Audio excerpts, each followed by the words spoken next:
आज इस वीडियो में मैं आपको एसएससी जीडी भर्ती के बारे में कंप्लीट इंफॉर्मेशन दूंगा। इसमें कौन कौन सी सरकारी नौकरियां निकलती हैं, इसकी सैलरी कितनी होती है और आखिरी में 2021 में एसएससी जीडी की कितनी भर्तियां निकली हैं, इसके बारे में भी पूरा जानकारी दूंगा। जय हिंद दोस्तों, चार्ली अकेडमी से मैं जीतू फौजी। आज इस वीडियो में मैं आपको एसएससी जीडी भर्ती के बारे में कंप्लीट इंफॉर्मेशन दूंगा। एसएससी जीडी क्या होता है, इसमें कौन कौन सी सरकारी नौकरियां निकलती हैं, इसकी ड्यूटी कहां होती है, कैसी होती है और इसकी सैलरी कितनी होती है।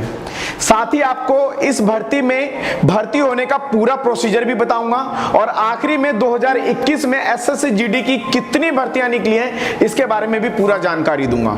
तो सबसे पहले हम बात करते हैं एसएससी और जीडी की। वैसे दोनों का मतलब अलग अलग है, पर यहां पर दोनों को मिलाकर अब अर्धसैनिक बल और पैरामिलिट्री फोर्सेस की सारी भर्तियों को एक साथ चयन करने वाली एक संस्था बना दी गई है।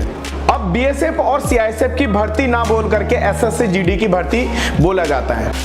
तो अब मतलब समझते हैं एसएससी का। 1977 से पहले एसएससी का मतलब सब ऑर्डिनेट सिलेक्शन कमीशन यानी कि अधीनस्थ सेवा आयोग कहा जाता था, क्योंकि उस वक्त यह सिर्फ भारत सरकार के कुछ मंत्रालय के अधीन ही कार्य करने वाली एक संस्था थी। लेकिन 1977 के बाद इसके कई नई मंत्रालयों के साथ भारत सरकार ने अन्य विभागें जैसे यूडी और ग्रेड घ की परीक्षाओं को भी आयोजित करने का क्षेत्र बढ़ा दिया था। तब इसे स्टाफ सिलेक्शन कमीशन यानी कि कर्मचारी चयन आयोग के नाम से जाने जाने लगा। अब जानते हैं जीडी का मतलब। आमतौर पे सभी जानते हैं कि जीडी का मतलब होता है जनरल ड्यूटी या सामान्य ड्यूटी। इस शब्द का इस्तेमाल सिर्फ बेल्ट वाली ही नौकरियों में किया जाता है। मेरे शब्दों में जीडी का मतलब आप सिंघम भी बोल सकते हैं, क्योंकि आर्मी या पैरामिलिट्री जैसे कई अन्य बेल्ट वाली नौकरियों में आपने देखा होगा कि clerk, tradesman, technical, nursing assistant, इन सभी ट्रेडों का स्पेशल पद निकाले जाते हैं और जो जवान जिस ट्रेड के लिए सिलेक्ट होकर के जाता है वह वहां पे 95% इन्हीं ट्रेडों का काम करता है। लेकिन जीडी, जो जीडी में भर्ती होकर के जाते हैं वो सिंघम की तरह सेना के अंदर काम करते हैं। उनको सेना में सारे काम करने पड़ते हैं। आप इसका मतलब समझ गए होंगे कि सिंघम काम करता है तो किस तरीके से करता है। जैसे फाइट करना हो गया हो, पहाड़ों की ड्यूटी हो, या कोई बड़े अधिकारियों का जो परेड होता है, या कोई गड्ढा खोदने से लेकर के दुश्मन के कवर खोदने तक का सारा काम जीडी वालों को करना होता है। इसलिए हम कह सकते हैं कि जो जीडी ट्रेड होता है वो अपने आप में एक सिंघम होता है और जीडी ट्रेड वालों को उनको सेना के अंदर उनके टैलेंट के हिसाब से भी बहुत सारे काम दिए जाते हैं। इसलिए हम लोग कह सकते हैं कि जो जीडी ट्रेड वाले होते हैं वो वास्तव में हीरो और सिंघम ही होता है। तो हमने अभी जाना एसएससी का मतलब और जीडी का मतलब। अब हम जानेंगे कि एसएससी जीडी पैरामिलिट्री फोर्सेस कौन कौन सी सरकारी नौकरियां निकालती हैं और इसकी ड्यूटी कहां पे होती है। तो सबसे पहले हम लोग शुरू करेंगे बीएसएफ से। बीएसएफ का मतलब होता है बॉर्डर सिक्योरिटी फोर्स। भारत सरकार ने 1965 में भारतीय बॉर्डर की सुरक्षा के लिए इसे बनाया था और ये पाकिस्तान, चीन और बांग्लादेश की सीमाओं पर इसके जो सोल्जर्स होते हैं वो ज्यादा तैनात होते हैं। अब बात करते हैं दूसरे नंबर की, CISF, central industrial security force. 1983 में भारत सरकार ने भारतीय इंडस्ट्री की सुरक्षा को ध्यान में रख करके बनाया था। सीआईएसएफ के जवानों को अधिकतर आपने देखा होगा कि एयरपोर्ट, मेट्रो जैसी जगहों पे तैनात रहते हैं। जिन बच्चों को घूमने का सबसे ज्यादा शौक है वो बच्चे एसएससी जीडी का फॉर्म भरते समय सीआईएसएफ का पद होता है उसको जरूर फिलअप करें। तीसरे नंबर पे है सीआरपीएफ यानी कि सेंट्रल रिजर्व पुलिस फोर्स। 1939 में झारखंड, छत्तीसगढ़, बिहार के जंगलों में बढ़ते हुए नक्सलवाद, उग्रवाद और घुसपैठ पे काबू पाने के लिए सीआरपीएफ की स्थापना की गई थी। आपको पता होगा कि सीआरपीएफ के जवानों में सबसे खतरनाक टीम कोबरा कमांडो का होता है। ये जंगलों में दुश्मनों को ढूंढ करके मारते हैं। तो अगर आपको छुपन छुपाई या फिर दुश्मनों को ढूंढ के मारने का अगर शौक है तो आप एसएससी जीडी का फॉर्म भरते हैं तो उसको अपने विकल्प में रख सकते हैं। चौथे नंबर पे अब हम बात करेंगे आईटीबीपी का, इंडियन तिब्बत बॉर्डर पुलिस। सेना को 1962 में पाक युद्ध के बाद तिब्बत भारत के सीमाओं को ध्यान में रख करके बनाया गया था। इस फोर्स के जवानों को बर्फ और ठंडी इलाकों का स्पेशल ट्रेनिंग दिया जाता है, क्योंकि इनको ठंड के इलाकों में ज्यादातर रखा जाता है। तो जो बच्चे एसएससी जीडी का फॉर्म भर रहे हैं जिन्हें बर्फ से लगाव हो वो आईटीबीपी का भी अपना ऑप्शन आगे रख सकते हैं। 5वें नंबर पे एसएसबी, सशस्त्र सीमा बल। इस फोर्स को 1963 में नेपाल और भूटान के सीमाओं को सुरक्षा के ध्यान में रख करके बनाया गया था, लेकिन इस फोर्स को गवर्नमेंट मतलब कि भारत सरकार कभी कभी इलेक्शन के अंदर भी इस्तेमाल करती है, देश के अंदर शांति और संयम को बना करके रखें।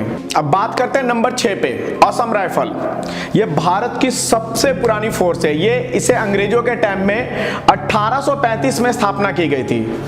जिन बच्चों को फ्री फायर और पबजी खेलने का शौक है वो असम राइफल का ऑप्शन अपने सबसे ऊपर रख सकते हैं। आर्मी में अगर किसी कारण से आप नहीं जा पाए हो, एज निकल गया है किसी भी कारण से, तो आप असम राइफल को ज्यादा मतलब कि रेफरेंस दे सकते हो। असम राइफल में क्योंकि 90% जो अधिकारी होते हैं वो आर्मी के होते हैं और इसकी जो ड्यूटी होती है वो बिल्कुल आर्मी से मैच करती है। आपको पता होगा कि आर्मी के अंदर एक आरआर की टीम होती है, मतलब कि राष्ट्रीय राइफल की टीम होती है, जो फ्री फायर की तरह दुश्मन को देखते ही गोली मार देते। तो अगर आपको आर्मी जैसा फ्री फायर अपनी जिंदगी जीनी है, आपको दुश्मन से बिल्कुल रूबरू करके टक्कर लेना है, तो आप असम राइफल को चुन सकते हैं। और इसका जो ड्यूटी होता है वो मेघालय, मिजोरम, त्रिपुरा में ज्यादातर होते हैं। तो मैं अपने बच्चों से ये बोलूंगा कि अगर आर्मी का सपना है और आर्मी में आप नहीं जा पाए किसी कारण से, तो आप असम राइफल को एसएसजीडी के जब आप फॉर्म भरते हो तो उसमें विकल्प आप ऊपर रख सकते हो।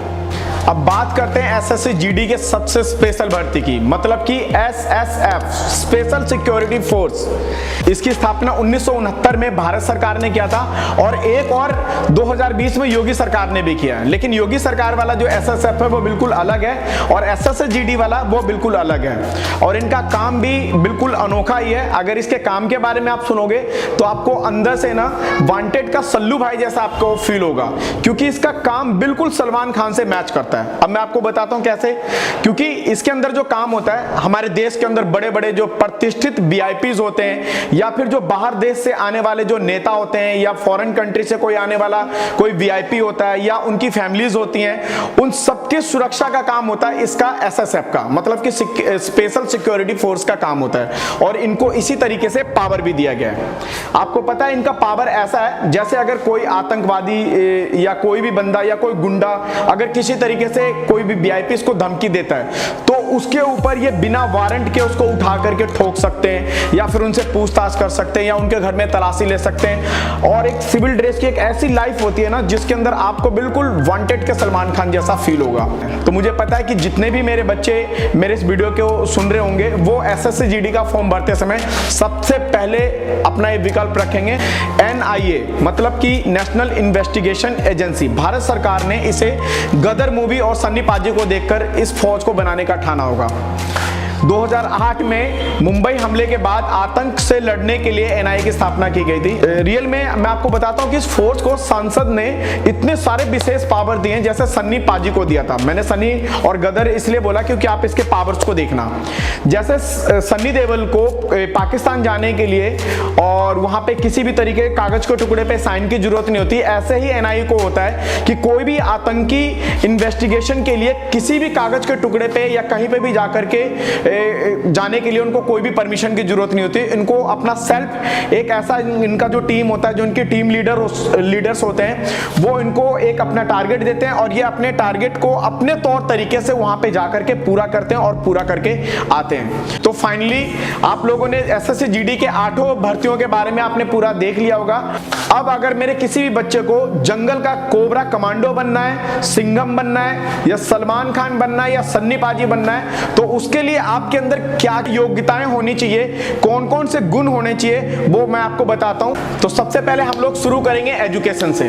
किसी भी बोर्ड से अगर आप 10वीं पास हो, चाहे वो सीबीएसई हो, चाहे वो हरियाणा बोर्ड हो, चाहे वो एनआईएस हो, अगर आप इन बोर्डों से 10वीं पास हैं तो आप एसएसजीडी का फॉर्म भरने के लायक हैं। दूसरे नंबर पे हाइट का लेते हैं, तो हाइट में जो बॉयज हैं उनका 170 सेंटीमीटर चाहिए होता है। अगर कोई बॉयज है एसटी कैटेगरी से बिलोंग करता तो उसका 162 पे भी सिलेक्शन हो सकता है। और इसी के अंदर अगर हाइट की बात लड़कियों का करते हैं तो उनका उनका 157 मतलब कि 157 सेंटीमीटर चाहिए होता है। अगर उसकी कैटेगरी एसटी का है तो 150 सेंटीमीटर पे भी वो लड़की फॉर्म फिलअप कर सकती है। और बॉयज में एक चेस्ट का भी कॉलम होता है जिसके अंदर वो नॉर्मल हो, जर्नल का हो तो 80-85 मांगते हो, और अगर एसटी कैटेगरी का अगर स्टूडेंट हो तो 76-82 उसका चेस्ट फुलाप के साथ मांगते हैं। और एज का जो इसके अंदर लिमिट होता है वो 18 साल से 23 साल का होता है। और उसका जो कोटा होता है, जैसे अगर कोई ओबीसी का हो, एससी का हो या एसटी का हो तो 3 साल, 5 साल और 8 साल के हिसाब से उसको ओबीसी, एससी और एसटी के हिसाब से उसको बढ़त मिल जाता है इसके अंदर। तो फिजिकल की बात करते हैं तो लड़के बिल्कुल तैयार हो जाएं, फिजिकल बिल्कुल चेंज नहीं हुआ, फिजिकल बिल्कुल वही है। तो एसएससी जीडी के अंदर 5 किलोमीटर का फिजिकल होता है, मतलब कि 5 किलोमीटर का दौड़ होता है, 17 मिनट से लेकर के 24 मिनट में होता है। मेरी एकेडमी के अंदर आपको पता है कि मैं 20 मिनट में पूरा का पूरा क्लोज कर देता हूं 17 से। और जो लद्दाखी बच्चे हैं उनका 1600 मीटर का रेस होता है, उस रेस में उनको 6 मिनट का पूरा टाइम दिया जाता है। और जो हमारी गर्ल्स होती हैं उनको 1600 मीटर का टाइमिंग 8 मिनट 30 सेकंड का टोटल दिया जाता है। अब बात करते हैं सैलरी की। मुझे पता है कि मेरे जितने भी बच्चे वीडियो देख रहे हैं वो पूरे के पूरे यही सोच रहे हैं कि यार तू सब फटाफट सैलरी बता, तो मैं आपको सैलरी बताता हूं। सैलरी बहुत अच्छी है बेटा इसकी, और बहुत ही रिस्पेक्टफुली जॉब है ये एसएससी जीडी का। 21,700 रुपए से इसका शुरू होता है, 69,100 रुपए से 69,100 रुपए तक इसका सिपाही रैंक का ग्रेड, डीए, भत्ता जोड़ करके पोस्ट के अनुसार इसको ओआरएस रैंक को दिया जाता है। तो अभी तक मैंने आपको एसएससी का मतलब बताया, जीडी का मतलब बताया, एसएससी में कौन कौन सी पोस्टें निकलती हैं, कहां कहां काम होता है, उनका कौन से जगह पे उनको भेजा जाता है, उनकी सैलरी कितनी होती है, सारा चीज बताया। अब मैं फाइनली आपको 2021 में जो ये वीडियो बनाने का मतलब और उद्देश्य है वो आपको बताता हूं, जो मेरे बच्चे अलर्ट हो जाएं कि एसएससी जीडी का 2021 में कितनी भर्तियां निकली हैं। वास्तव में बताया जाएगा, देखा जाएगा तो 2020 के लास्ट में ही आपका इसका जो मध्य चरण था इसके अंदर 75,000 वैकेंसीज निकल गया था। मैंने आपको पिछले वीडियो में भी आपको बताया था। लेकिन आप सोच के देखो कि 2020 के मध्य चरण में यह भर्ती निकली थी, लेकिन अब 2021 का मध्य चरण आ चुका है, तो इसकी जो भर्ती है लगभग 1 लाख से ज्यादा भर्ती इसकी निकलेगी, ये फाइनल है। तो मेरे बच्चे बिल्कुल रेडी रहें, फिजिकल, मेडिकल, रिटन के रूप में बिल्कुल रेडी रहें, आपका 1 लाख से ज्यादा वैकेंसीज निकलेगी। आशा करता हूं कि इस वीडियो में आपको एसएससी जीडी से जुड़ी हुई सारी बातों की जानकारी मिल गई होगी। अगर आपको इसमें किसी भी तरीके से और कोई जानकारी लेना है तो आप मेरे वीडियो के नीचे जो कमेंट्स बॉक्स है उसके अंदर आप लिख सकते हैं, या फिर जो मेरे स्क्रीन के ऊपर 9911861160 मेरा चार्ली एकेडमी का कॉन्टैक्ट नंबर है, उस पर भी आप कॉल कर सकते हैं। और किसी भी तरीके से अगर कोई हेल्प चाहिए तो चार्ली एकेडमी आपके साथ सदैव रहता है। अगर आपको अपने किसी दोस्त यार को अगर हेल्प देना है इस वीडियो के माध्यम से तो आप उनको भी भेज सकते हैं। मिलते हैं नई जानकारी के लिए नई वीडियो के साथ, तब तक के लिए जय हिंद। सब्सक्राइब कीजिए हमारे चैनल को और बेल आइकन को दबाइए हमारी लेटेस्ट वीडियो सबसे पहले देखने के लिए।